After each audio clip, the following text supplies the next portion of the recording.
Breaking tonight, just 74 days before Americans head to the polls, and the White House race is taking an ugly new turn. Perhaps unlike anything we've ever seen before, with charges of bigotry and racism now coming from both sides. Welcome to the Kelly File, everyone. I'm Megyn Kelly. Today, both Hillary Clinton and Donald Trump hit the campaign trail and delivered stinging rebukes of the other's record. Mr. Trump went up first, offering a rebuttal of sorts to Hillary Clinton, who reports indicated was preparing to level a series of disturbing accusations against him and his far-right supporters. And boy, oh boy, did she ever. Here is just a sampling of what the two had to say earlier today. From the start, Donald Trump has built his campaign on prejudice and paranoia. He is taking hate groups mainstream and helping a radical fringe take over the Republican Party. What does she do when she can't defend her record? That's right. She lies. He said it. She lies. And she smears. And she paints decent Americans, you, as racists. It's the last refuge of the discredited Democrat politician. Trump is reinforcing harmful stereotypes and offering a dog whistle to his most hateful supporters. It's a disturbing preview of what kind of president he'd be. If you want to have strong borders so that people come into our country, but they come in legally through a legal process, that doesn't make you a racist. It makes you smart. It makes you an American. The names may have changed. Racists now call themselves racialists. White supremacists now call themselves white nationalists. The paranoid fringe now calls itself alt-right. But the hate burns just as bright. Republicans then always have a tendency to back down and be defensive and look bad. Not Donald Trump. We have a jam-packed show for you tonight. A little later in the hour, we'll have my exclusive interview with WikiLeaks co-founder Julian Assange about the information he says could significantly impact Hillary Clinton and the 2016 race, and he says he'll be releasing it. And we'll also be joined by Univision anchor Jorge Ramos. We'll ask him what he means when he says Judgment Day is coming for journalists who failed to challenge Trump. But we begin tonight with Charles Krauthammer, a Fox News contributor and syndicated columnist. Charles, great to see you.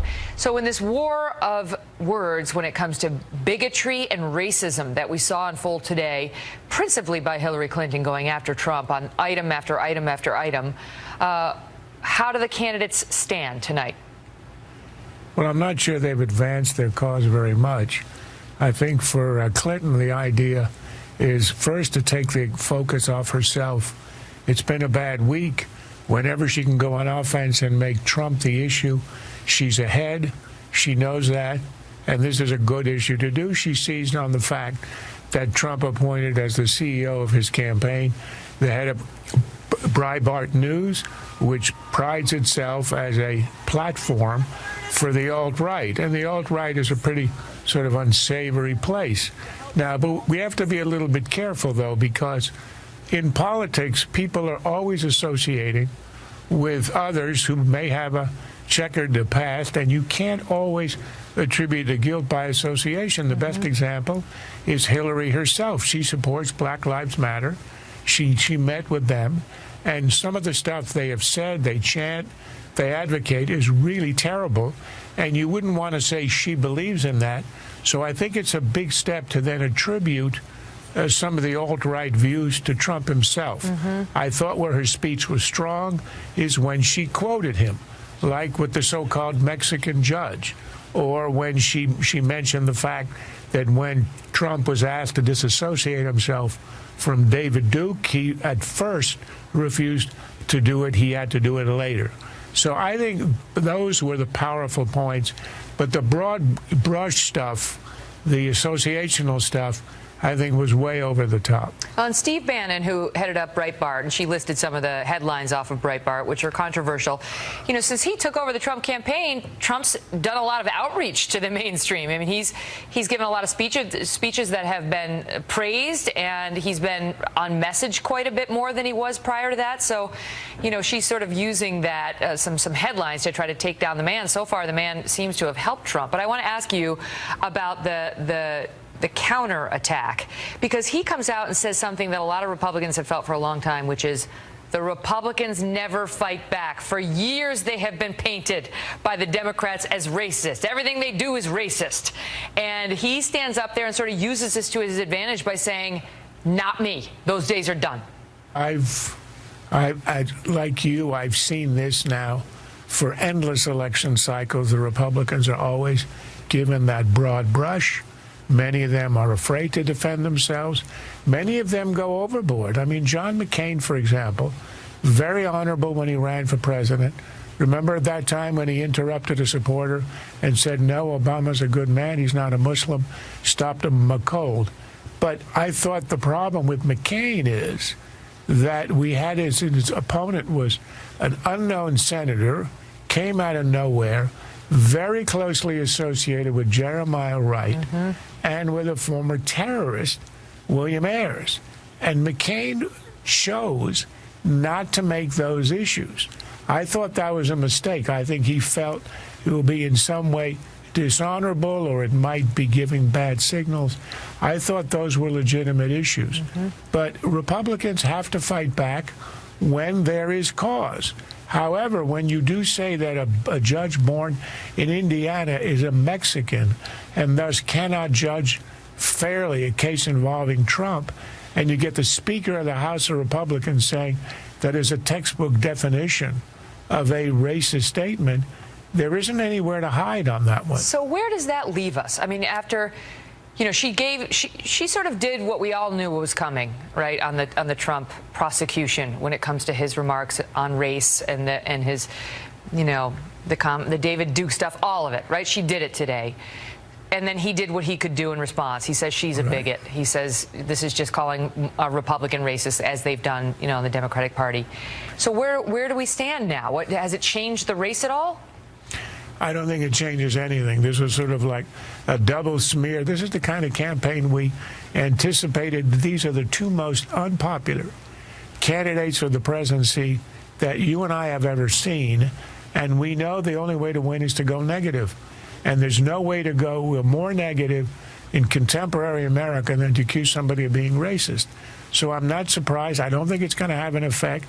I'm not sure. I mean, people expect this kind of rhetoric, and they see it as rhetoric. I don't think this is going to be determinative in any way. And what's ironic, as you pointed out, is this is all happening when McCain is making the turn. Not Trump. McCain. Trump. That's quite a leap right there. When Trump is making the turn to being soft and moderate and inclusive, reaching out, abandoning the deportation, making speeches about minorities. So this is at a very odd time in the campaign when you've got McCain making a complete turnabout, particularly on immigration. Trump again. And she is still on the old playbook. McCain is in your head. John McCain is in your head tonight, Charles. And you should talk to your psychiatrist about why that is. I think that's because McCain's immigration policy is now coming out of the mouth of Donald Trump, and I'm completely confused. The two men, they have the same. Wow, who'd have thought? Charles, what a pleasure. Thank you, sir. My pleasure. Ann Coulter just somewhere got a shiver down her spine about that whole possibility. Well, to add to the angry words about race from these two candidates, we today saw the Clinton camp release a new and ugly political ad. Watch. The reason a lot of Klan members like Donald Trump is because a lot of what he believes, we believe in. We'll show you how this ends when Bill Burton and David Wohl join us next on the fight over this message. Plus, in tonight's exclusive interview with WikiLeaks founder Julian Assange, he goes further than ever before when we asked him about the recent murder of a DNC staffer. Don't miss this. trying to read you, Julian, and whether you, I know you don't want to reveal your source, but it certainly sounds like you're suggesting a man who leaked information to WikiLeaks was then murdered.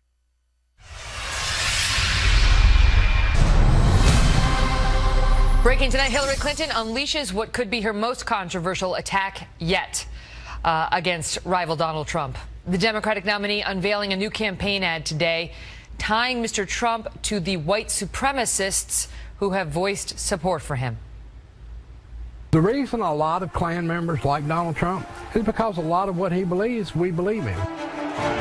Donald Trump would be best for the job. For president. I am a farmer and white nationalist. Support Donald Trump. Sending out all the illegals, building a wall, and a moratorium on Islamic immigration. That's very appealing to a lot of ordinary white people. Voting against Donald Trump at this point is really treason to your heritage. Will you unequivocally condemn David Duke and say that you don't want his vote or that of other white supremacists? I don't know anything about white supremacists, so I don't know. Trump named Steve Bannon as his new campaign CEO. Mr. Bannon is best known for his controversial Breitbart News. Joining us now, Bill Burton, the former deputy White House press secretary under President Obama, and David Wohl, an attorney and Trump supporter. David, let me start with you on your reaction to this.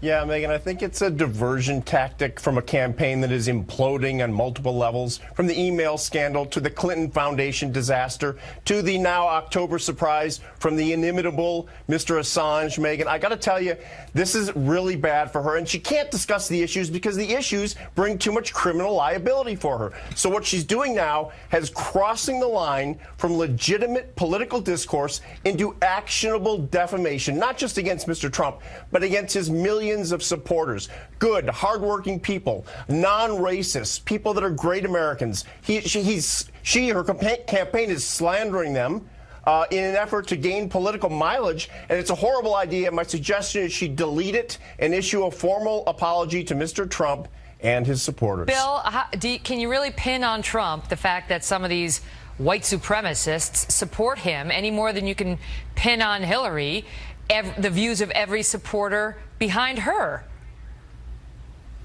Well, I think when you look at Donald Trump, you look at his actions in his business career as a politician, his rhetoric on the trail, the people that he's hired. There's a lot of serious questions about him and the people he associates himself with, when and you say the who he's people trying to get he's the support hired, of. who do you mean? I mean Steve Bannon. I mean the chairman of his campaign. So Steve Bannon ran the chairman of his campaign in California. Let me just who's a white supremacist. Okay, but so Steve Bannon ran Breitbart.com, which some are describing as alt-right, or at least favorable to these so-called alt-right. He describes it as alt-right. But let me ask you, Bill Burton. She is like this with the guy who founded Media Matters, and that is a hateful website. Ask any conservative or Republican in the country. Then we were talking about different things. Because conservatives don't agree with what Media Matters has on its website does not make it a hate website. It means they disagree with it. My point is it's in the eye of the beholder, and the way that it is Bill, misogynist but misogyny and racism are bigger than just political disagreements.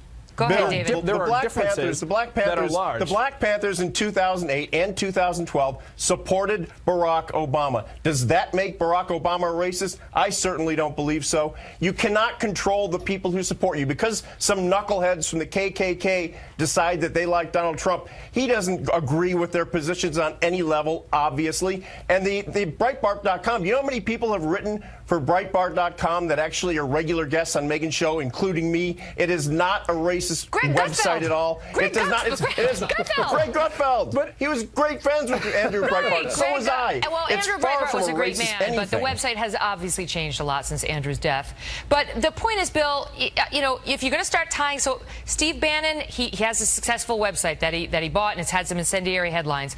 But that offers a venue for racist and misogynist language. Media Matters has taken a lot of controversial positions too. For example, they just had a headline recently that said Trump is a terrorist recruiting tool. Guess what? That's a controversial thing to say to probably about half the country. So let's just stick to the issues as the criticism, CIA Bill. says that. The CIA and the national security community actually say that. So that Please. may be controversial, and Media Reverend Matters Wright. may write things that Republicans don't agree with, but that doesn't mean that it is racist and bigoted Breitbart writes things and that the sexist Democrats against don't women. agree with. But listen, here's my question to you, Yeah, Bill. because Democrats fundamentally stand against misogyny. They fundamentally stand against racism. Well, that's a good position. And Donald Trump does as well. But Thank listen, you very much. Which I Breitbart don't know if you've noticed. Okay, wait, I'm going to let you pick it up in a second. But Bill, should she be doing this? Should she, you know, she did the speech today. 100%. Get out there, you make it speech, go 100%. for it. But the ad? My question is the ad getting too down into the gutter? Here is the great thing about both the ad and the speech that Hillary gave today. It is mostly rooted in the things that Donald Trump has done and things that he has said and things that his supporters have said. And that may be uncomfortable to look at, and it may seem like an unfair attack, but it is his words. It is his supporters' words. And it's important that the American people see this as he tries this comical attempt to reach out to the African-American community as a bank shot to get Why to is it comical? suburban voters. Why is it comical that a Republican wants to reach out to African-Americans and has a lot of African-Americans on his team that are helping in this outreach program? It's comical because Democrats hate the reality that Republicans now are attracting African-Americans, have their best interests in mind, have jobs in mind, and lower incarceration in mind, but it really drives Democrats nuts. Okay. And I think that's awesome. He's not attracting African-Americans. He's speaking before all-white audiences, talking about how you haven't horrible it seen is the to rallies be black I've in seen. America. Okay. Yes, Bill, how really, many of his rallies have you that's been what's to? happening. Zero? Well, I'm no, not that's invited. been a I'm criticism not of Trump's invited. message this past week That that he's doesn't trying, that surprise me. he's not speaking in front of groups of African Americans and bringing this message, that he's speaking in front of white people, and he's trying to win over sort of moderate white Because it's not a voters. credible attempt. You know what, Megyn? Here's the Great to see reality. both. Hillary Clinton's going to bring African Americans 4 more years of. Oh, it's so mean how they do that. That's in the control room. It's not me. I could have kept it going for hours. Oh, wait, no, I can't. I've got Jorge Ramos. I got Julian Assange. I got a great show coming up for you. On top of this Clinton ad, one of the country's leading Hispanic journalists has taken a controversial stand against Donald Trump. And Jorge Ramos joins us next to answer why he says all journalists need to band together against Trump. Plus, in our exclusive interview with Julian Assange, the man with all the leaked documents has some interesting insights on the Clinton campaign. Don't miss this. There's incredible politicization in this election of the media. And it is a bit concerning, the allegations that by the Clinton campaign that everyone is a Russian agent are really disturbing. Well, we've been covering today's highly charged accusations of racism and bigotry in this White House race, and it comes as one of the country's leading Hispanic journalists has issued a controversial call. You may remember Jorge Ramos getting national attention after he was forcibly removed from a Trump event exactly 1 year ago today. Now he's getting national attention for calling on his fellow journalists to drop their impartiality when it comes to candidate Trump, writing, quote, "It doesn't matter who you are, a journalist, a politician, or a voter. We will all be judged by how we responded to Donald Trump." Jorge Ramos is a news anchor with Univision and author of Take a Stand. Jorge, great to see you again. So what do you mean by that? Because you come out specifically and say neutrality is not an option, even for journalists. Explain. I think so. I think neutrality is not an option when you, as a journalist, are confronted with racism, discrimination, corruption, public lies, dictatorships, or violations of human rights. I think Eduardo Moro and Walter Cronkite, they got it right. There are certain instances in which you have to take a stand. Megyn, for instance, you did it in that first questions, in that first debate, when Donald Trump was confronted with the fact that he had insulted women, and you took a stand. That's exactly what I'm saying. Well, but let me ask you about that, because I didn't. Well, let me ask you about that, Jorge. What I'm saying is that neutrality is not an option. That was not, but that was not me taking a stand. That was me asking a question. I identified an issue and thought it worthy of a question. It wasn't. Here's what Megyn Kelly thinks of you, Donald Trump. Is that what you're advocating? That we as journalists should inject our opinions and say that's racist or that's sexist? No, what I'm saying is that in certain instances that I just mentioned, including racism, sexism, and discrimination, I think we have to take a stand. I understand. If you're interviewing somebody and they drop the N-word on you, you stop and you say, inappropriate. You don't talk like that in this broadcast. But you know, Trump and his supporters would say it's in the eye of the beholder. And they think that it's not racist to try to protect our borders and you know, build a wall and deport people who came into the country illegally. You disagree with that. So it is injecting a journalist's opinion when it's not staring you in the face, black and white. It is not exactly an opinion. I don't know if Donald Trump is a racist. I don't know what's in his head, but I do know what's coming out of his mouth. And when he says that Mexican immigrants are criminals, rapists, and drug traffickers, that's a racist remark. When he says that a judge, simply because of his ethnic heritage, cannot be part of a case simply because of that, simply because he's Latino, that's a racist remark. And I think we as journalists, we have to call it out. Okay, so now, but here's a question, here's a follow-up maybe question. Donald Trump does not consider himself a racist, but 73% of Latinos think that he is. Okay, but 70% of the American public think that Hillary Clinton is a liar. So by that same token, what are we supposed to do? Every time we're supposed to do a story about Hillary saying something, should we be saying, by the way, she's a liar? She's a liar. Liar Hillary Clinton. I mean, you see, you sort of go down the rabbit hole once you start injecting these judgments on the candidates as a journalist. More than judgments, I think it is our social responsibility as journalists to confront those who are in power. But your detractors have said you have a daughter, Paola, who's working for the Hillary Clinton campaign, and you know, did you disclose that in your opinion piece, pushing for journalists to quote take a stand? And is this personal for you in that way? I think it's a fair question, and I've disclosed that Paola works for the Hillary campaign many times. Every time I've talked to Hillary Clinton, before I do that, I've disclosed that. It's on Univision webpage. So in other words, that's her decision, and I have absolutely nothing to do with that. Jorge, great to see you.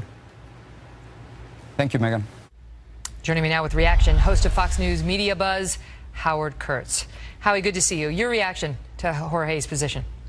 Well, when Jorge Ramos says neutrality is not an option, well, hey, it stopped being an option for him years ago, especially after he staged that confrontation with Donald Trump last year, and when he started shouting at him, you can't build a wall, and was still yelling, and security escorted him out. The problem, Megyn, is there are a lot of American-born journalists, publicly and privately, who agree with Jorge Ramos when it comes to Donald Trump. Well, I mean, there's a question. You say he staged it. He had been trying to get an interview with Trump. He'd been denied. He wanted to confront him on some controversial statements Trump had made. Listen, as a journalist, I see no problem with showing up at the rally and shouting your question at a guy who's dodging you. We do that to Hillary Clinton, too. But he didn't stop shouting. She won't talk to anybody. He kept shouting and shouting and shouting. Then when he took positions, it became advocacy instead of journalism. That's true. But his point, what about, I mean, his point is, this is him. He says you have somebody making racist statements. You have somebody making misogynistic statements. You have an obligation to call it for what it is. And take my example I used with him, Howie. If somebody comes on in an interview and says, so-and-so is the N-word, no journalist is going to let that slide. Jorge sees Trump's statements the same as that. I have no doubt that he is sincere in his heartfelt opposition to Donald Trump. What he says, though, reminds me of what Jim Rutenberg, the New York Times media columnist, argued when he said that for journalists who view Donald Trump as dangerous, they are moving closer to being oppositional. And I've got to tell you, I feel really strongly about this. That does not feel or look or smell like journalism. You want to be oppositional, you feel so strongly that Donald Trump should not be president because you think he is racist or evil or a threat to Western civilization, fine. Quit your job, go crusade against him, become an op-ed columnist, whenever. Don't use the cloak of an anchor at a major network and pretend to be a journalist if you are opposing one candidate in a presidential race. Because once you do that, once you decide Trump must lose, he's bad, he's racist, he's whatever, then what happens when something like the WikiLeaks documents come to you and you get all sorts of information on Hillary Clinton? Do you bury it? Do you say, I don't want to hurt her, so I'm not going to disclose this? You start walking down a very dangerous avenue. Exactly. You pull punches against the other side. Great to see you. Exactly. Great to see you, too. Well, speaking of WikiLeaks and Julian Assange, our exclusive interview tonight with him, and there are new questions this evening about the unsolved murder of this DNC staffer and the leak of those damaging DNC documents we saw at the Democratic National Convention and whether these two things may be connected. In part 2 of our exclusive interview with WikiLeaks co-founder Julian Assange, he goes further than he ever has before on why he is so focused on this particular murder. WikiLeaks, in fact, offered $20,000 for information leading to the arrest of Seth Rich's killer. Why are you so interested in Seth Rich's killer?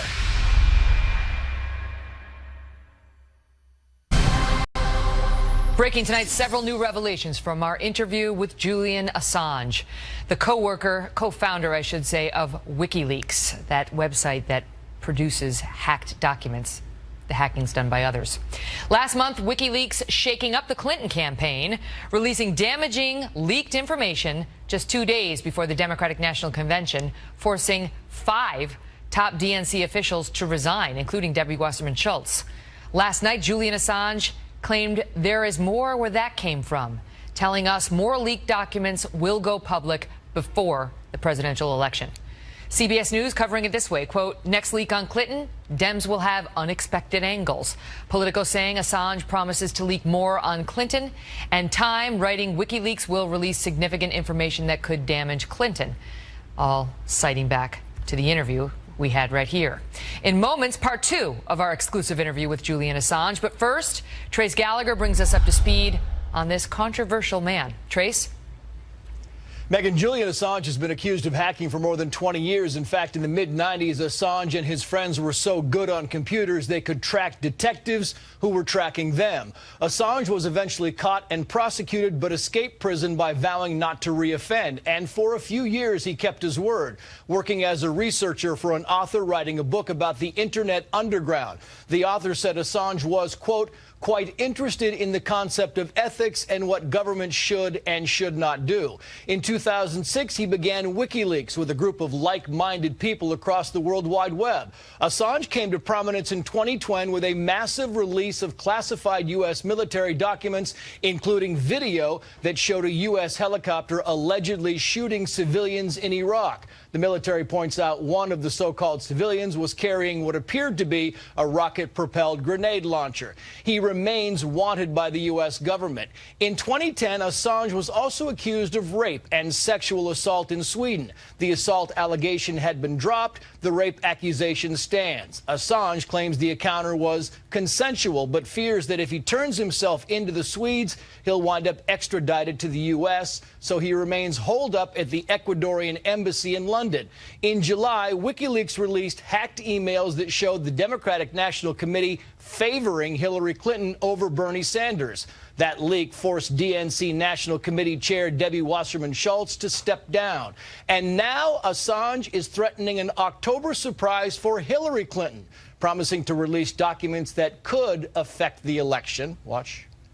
It's a variety of different types of documents from different types of institutions that are associated with the election campaign. Some quite unexpected angles that are quite interesting. Some even entertaining.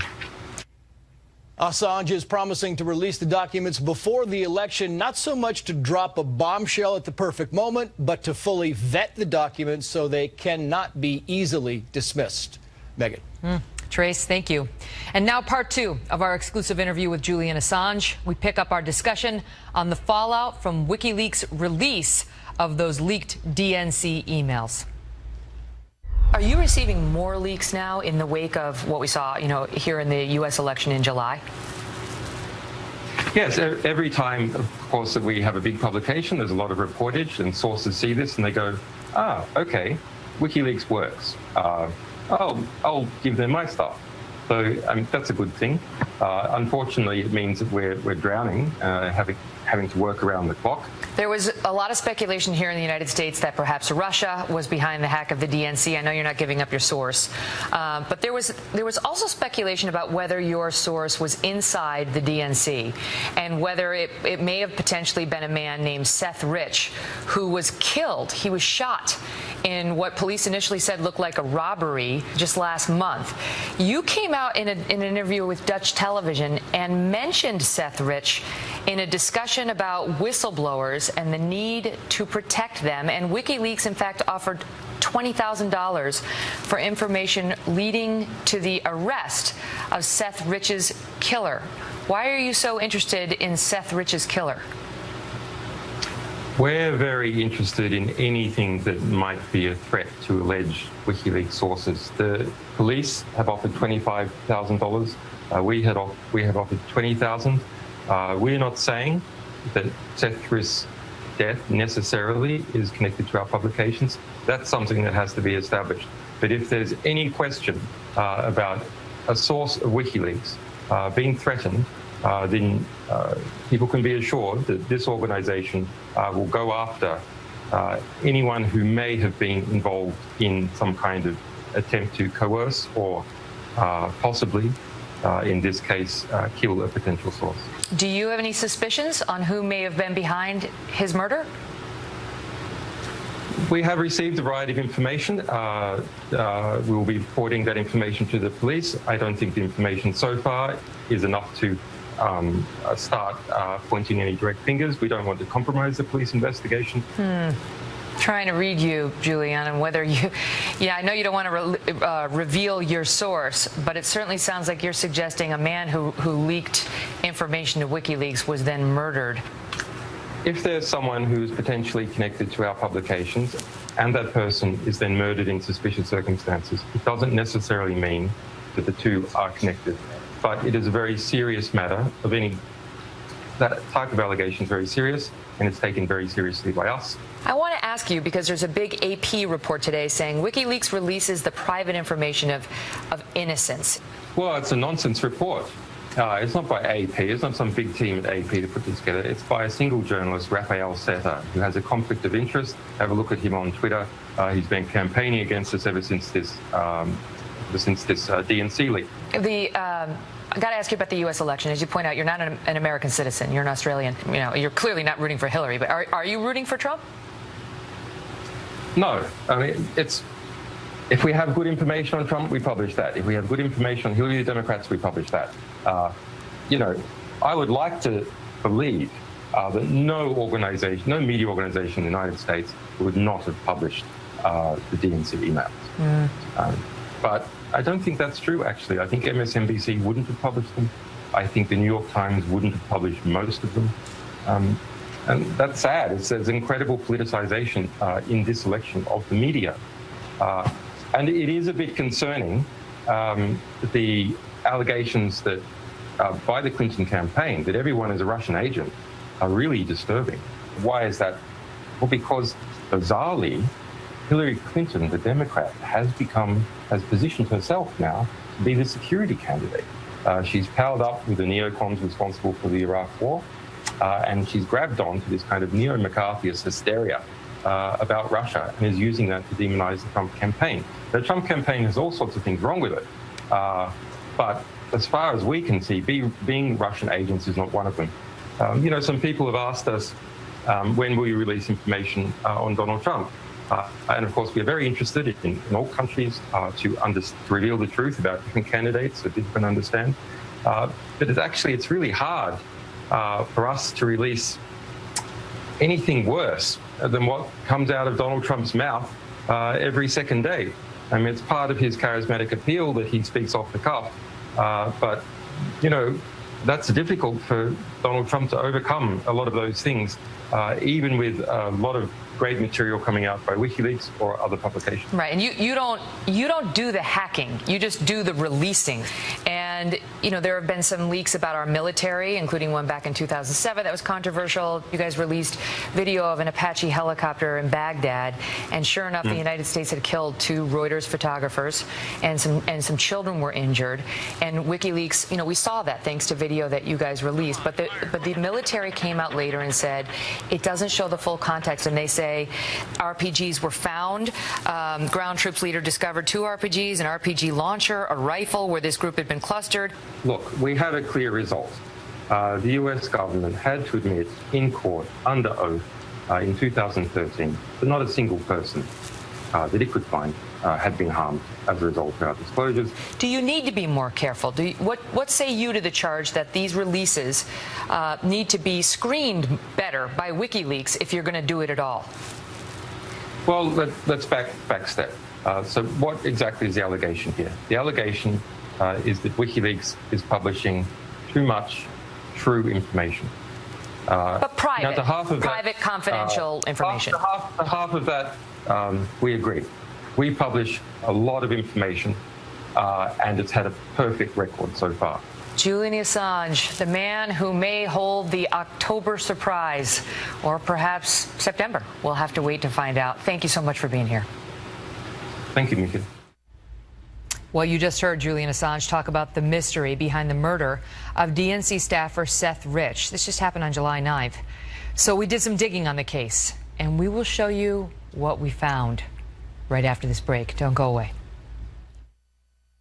Reaction to one of the biggest revelations in our interview with the co-founder of WikiLeaks. It came when Julian Assange talked about the mysterious murder of 27-year-old DNC staffer Seth Rich, saying WikiLeaks is very interested in any, quote, threat to alleged WikiLeaks sources. Trace Gallagher is back with more on this unsolved case. Trace? Megyn, Seth Rich had been working for the Democratic National Committee for 2 years and helped develop a computer program to make it easier for people to find polling places on Election Day. Just days before he died, Rich had been chosen to work on Hillary Clinton's campaign. Julian Assange has never indicated that Seth Rich played any part in slipping DNC documents to WikiLeaks, but as you heard, Assange has mentioned Rich's name when talking about the risk that WikiLeaks sources take. Just over a month ago on July 10th, Seth Rich was gunned down at 4 o'clock in the morning near his home outside of D.C. In the hours before the shooting, Rich was seen drinking at a bar and heading to an after-hours club. 19 minutes before he was shot, Rich was on the phone with his girlfriend. Police say they have no suspects, witnesses, or motive, though they are looking at attempted robbery, even though his watch, wallet, and credit cards were not taken. 2 weeks ago, D.C. Metropolitan Police said there was no indication that Seth Rich's death was connected to his employment at the DNC.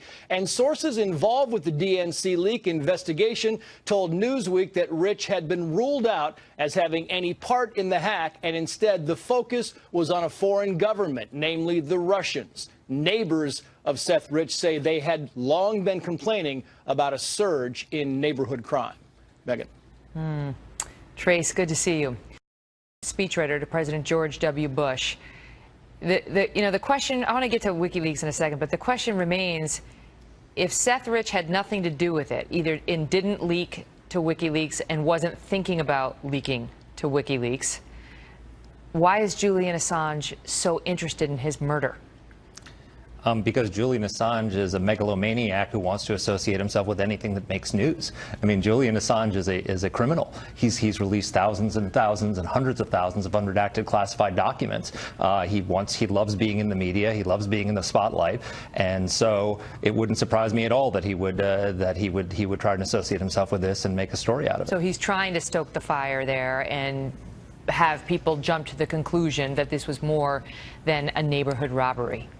It seems that way. Again, we don't know. We don't know. Maybe there is something to it, but we don't know the answers to these questions. But if there isn't anything to it, it doesn't surprise me that Julian Assange would still try and stoke the fire. Absolutely. The D.C. police, just so the audience knows, they've said at this time there's no indication that Seth's death is connected to his employment at the DNC. However, we welcome information that could potentially lead to the identification of those responsible. So they are pursuing all leads on this.